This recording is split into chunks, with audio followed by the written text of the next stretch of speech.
sa Panginoong Yesus, Panginoong Yeshua Hanasri Bimilek Hayodim, ang ating nag-iisang Ama na nasa langit, na nagsabi kila Moises na sasamahan sila hanggang wakas, at siya ring sumasama sa atin hanggang wakas, the yesterday, today, and forever. No? Mga kapatid, ako nga pala si Armand De Castro ng Patripasyanism Belief, Kakabentilador. Bumabati sa inyo ng magandang araw sa mga kayong panig ng mundo na nakikinig ng live na ito, no?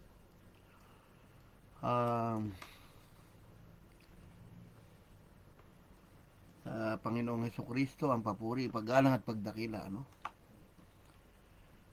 So, ang tatalakayin ko ngayon sa araw na ito ay doon sa your creator, our creator is our husband. Your creator is your husband. So, paano nangyari yun, no? So, sabi dito, sabi ho dyan sa Efeso 5:31 hanggang 32, dahil dito iiwan ng lalaki ang kanyang ama't ina at makikisama sa kanyang asawa, at ang dalawa ay magiging isang laman. Ang hiwagang ito ay dakila, datapwat sinasalita ko ang tungkol kay Kristo at tungkol sa iglesia. So, ginagamit po ng Panginoon yaang sinasabi sa mag-asawa, no, na iiwan natin ang ating ama't ina at makikisama sa ating asawa, at ang dalawa'y magiging isang laman. Yan ho pala ay ginagamit yan tungkol kay Kristo na may hiwaga, no, at tungkol sa iglesia. So, sino yung asawa? Yung si Kristo. Sino yung lalaki? Yung iglesia. At pansinin yan, may hiwaga, no? Marami nangangaral yan, panay tao pinatutungkulan. Puro tao. Yan. Kaya ayun, puro tao lang ang pinaggagawa nila. Hindi nila ngayon natututukan yung magiging asawa, no, natin. Kaya sabi dyan, ang hiwagang ito ay dakila. So may hiwaga pala yun, no? Yung mga pananalitang ginamit na yun ay may hiwaga. Iiwan ng lalaki ang kanyang ama't ina at makikisama sa kanyang asawa. Ang hiwagang ito, sabi, dakila. Dapat sinasalita ko ang tungkol kay Kristo at tungkol sa iglesia, no? So, maraming tumututok dyan na hindi na to pagbibigyan ng pansin. Puro sa tao lang nila inilagayan, no? Puro tao sa tao. Kaya hindi nila natutukan ngayon kung ano talaga ang ibig sabihin yan. Yan pala ay tumutukoy kay Kristo at tungkol sa iglesia. Ganon din naman sa pag-aasawa yan. Kaya lang, may malalim siyang meaning, no? So, lumalabas tayo mga Kristiyano,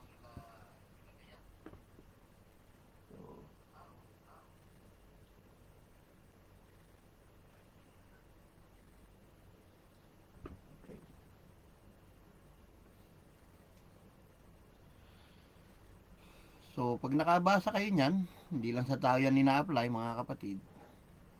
Yan ay tumutukoy din sa'yo bilang pakikipag-isa mo sa ating Panginoong Hesukristo bilang kanyang asawa.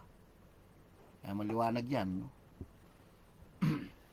Ngayon, yan tipan ng pag-aasawa na yan ay panghabang buhay sa Panginoon yan, eh. Yung tinatawag na kasal sa kordero,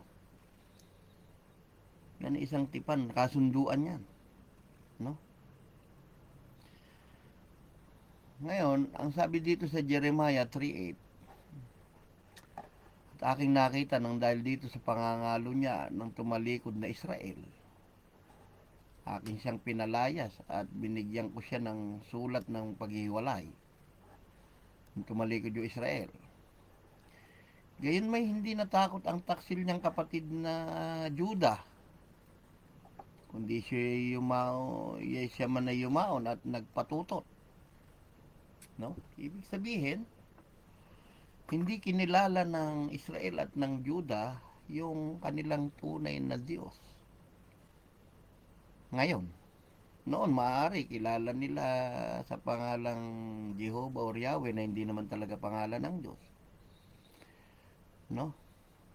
Kaya lang, bakit sinasabi na sila tumalikod at nagpatutot? So, sumamba sila sa ibang mga Diyos-Diyosan. Mga God Asera, God Astarte, God Baal, kung ano-anong pinagdudiyos ng mga yan. No?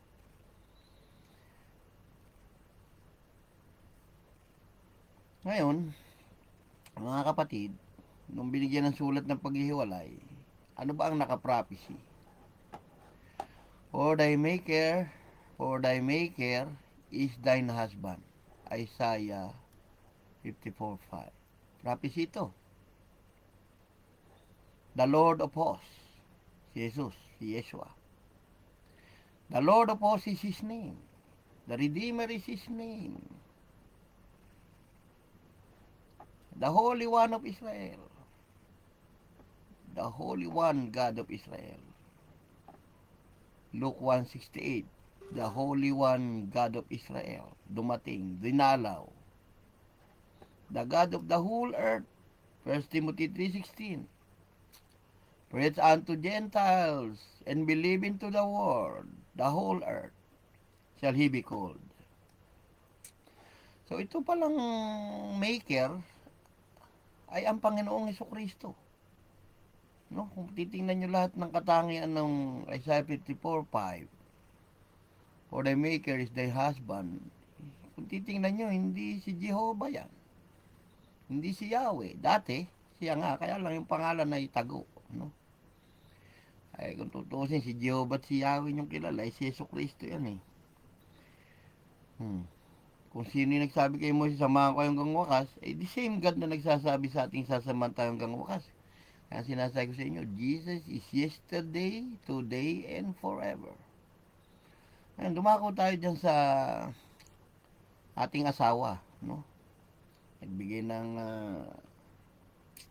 sulat ng paghihiwalay, tapos sinabi na, for thy maker is our husband.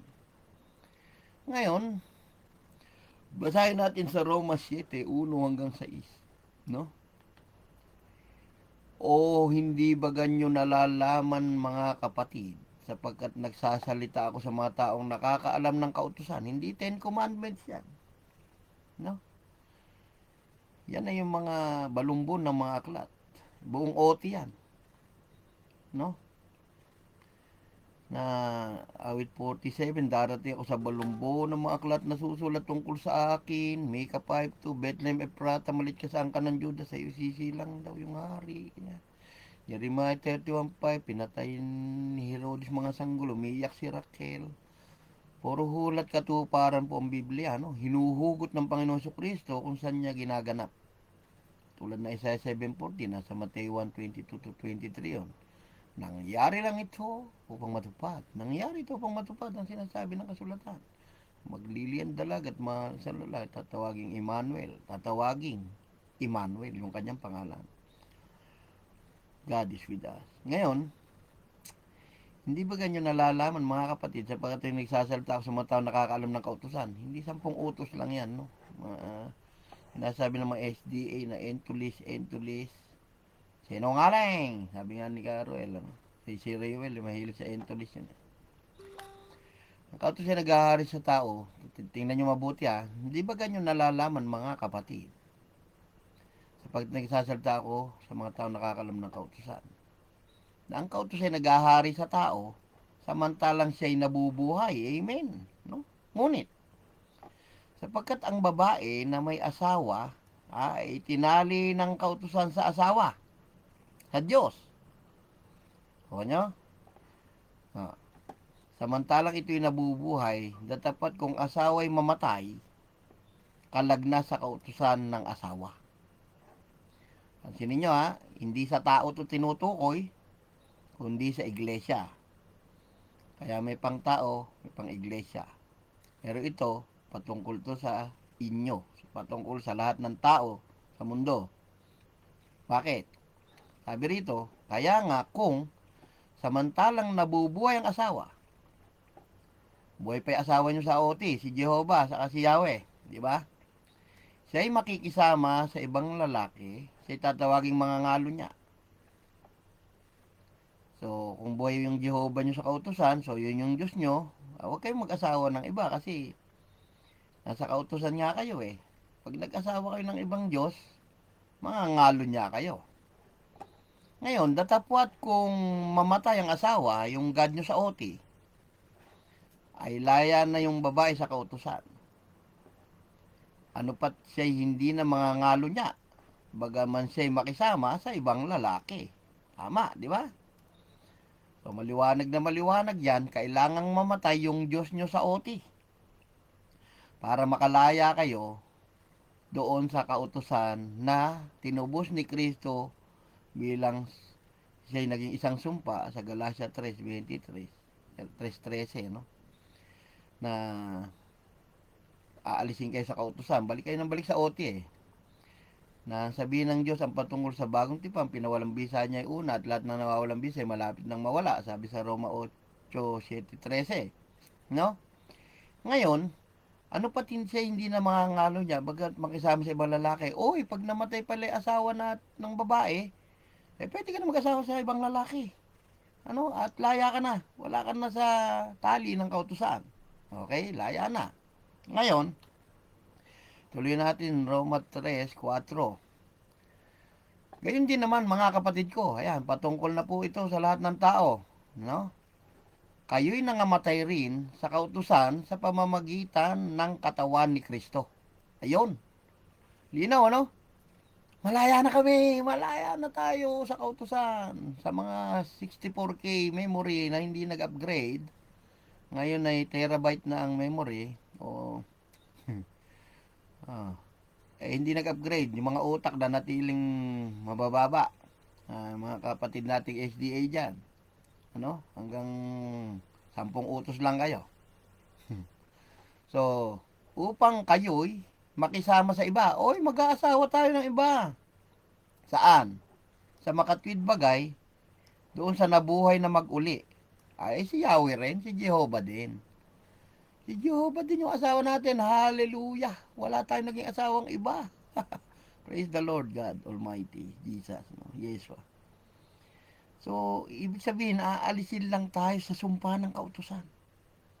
Aalisin yung tali na yun na umaalipin sa inyo. Di ba? Linaw, no? Ang magiging asawa natin ngayon, ang Panginoong Jesucristo, upang tayo'y magsipagbunga sa Diyos.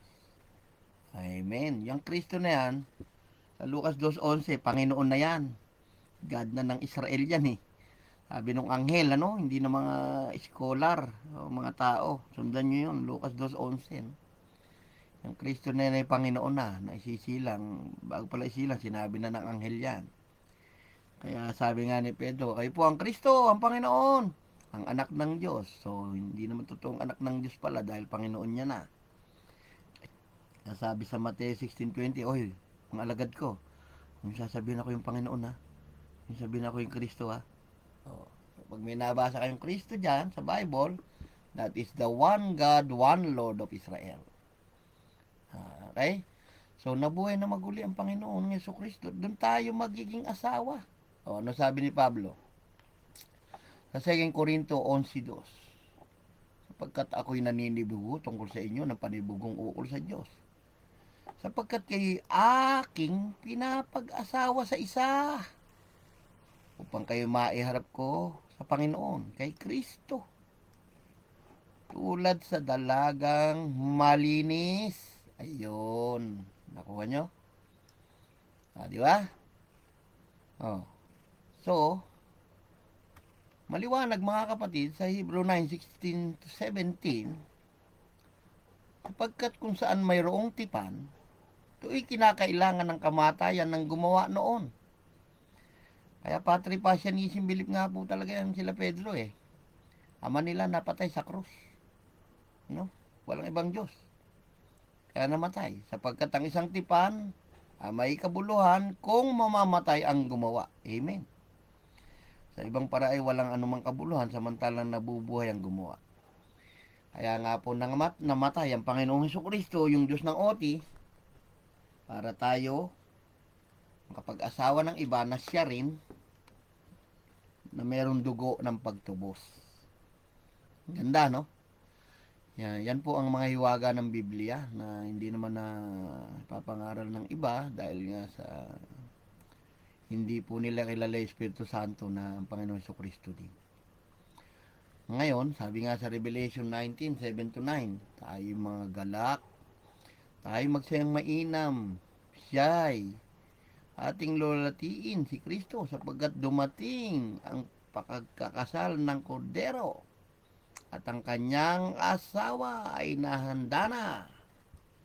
Sino yung asawa? Ayan. Ang asawa ay pinagkalooban, damitan ng sarili ng mapuputing lino o mahalagang lino, makintab na tunay. Sapagkat ang mga mahalagang linong damit ay siyang mga matuwid na gawa ng mga banal. Mga hinirang na tao pala ang kakasal ng Panginoong Hesukristo, yung mga kanyang hinirang. Liwanag. Liwanag na mga kapatid na ang kasal natin sa Panginoong Hesukristo ay pang walang hanggang kontrata. Purihin ng ating nag-iisang Panginoong Hesukristo, ang Diyos nila Abraham, Isaac at Jacob. Nasa John 8:56-58 na yan. Ako yung nakita ni Abraham. No? Nasa Isaiah 6:1-3 yan, yung banal-banal-banal na yung ating amay naging lamb at umakyat sa langit, binusa ang kanyang Espiritu Santo. Sa Joel 2:28-32 na natupad sa Pentecost, sa Acts 2:16-21. Joel 2:32 ang sumasamba sa pangalan ni Yahweh Jehovah ay maliligtas, nang matupad sa Acts 2:16-32, Acts 2:16-21. Ang tumatawag na sa pangalan ng Panginoong Hesus ay maliligtas. Napalitan. Napalitan yung Jehovah at Yahweh doon. Tingnan nyo. Oo. Tandaan nyo Joel 2:32, Yahweh, Jehovah. Acts 2:16-21, nung matupad, Jesus na. No? So, sinabi niya sa akin, mapapalad ang inaanyayahan sa maghapong kasalan ng Kordero. Sinabi niya sa akin, mga ito siyang tunay na mga salita ng Diyos. Kung natatandaan niyo yung handaan na may kasal, hindi nakadamit ng pangkasal ay sinipa palabas. Umiiyak doon sa labas Wala na No? Kaya wag kayong matulad doon sa pinalayas na hindi nakadamit ng kasalan. Maawa kayo sa kaluluwa niyo mga kapatid. Manumbalik kayong lahat sa ating Ama. Ang ating Panginoong Yeshua Hanasri Bimilekayodim. Ang tetragrammaton sa Hebrew name ni Jesus sa cross.